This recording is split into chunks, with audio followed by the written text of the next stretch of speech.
To go back to some of the stuff we were talking about, how is just the mindset of the business for you, and how is what you've done in the past, with on the athletic side and through gyms and things like that? You mean how is that?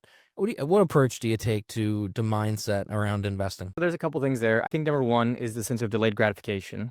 So, I mean, it takes a long time when you do a development, new development, like it takes a long time by the time uh, you get it under contract and you identify it and, um,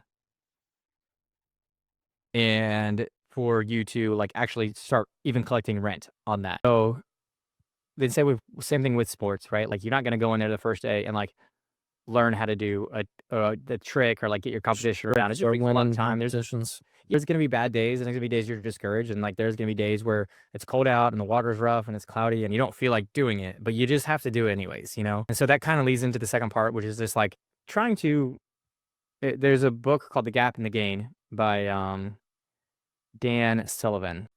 I think it's Dan Sullivan, and, I think it might even be co-authored with Benjamin Hardy, and it just talks about, like, it's so easy to look at where we wanna go, the horizon, right? And that's the gap. Like, you're never gonna close the gap between you and the horizon. And so when and we always change the goalposts as entrepreneurs and as people.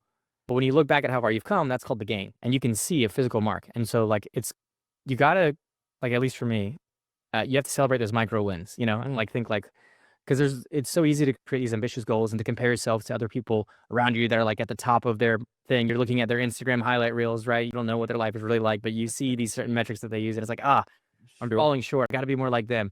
But it's like if you just turn around and look at the gain, like how much progress you've made, maybe a year ago, 2 years ago, 10 years ago, like I have to do that to keep my sanity because I Yeah. get constantly lost in this negative cycle of comparison otherwise. You can't take the little wins for granted. That it all kind of compounds into the greater picture.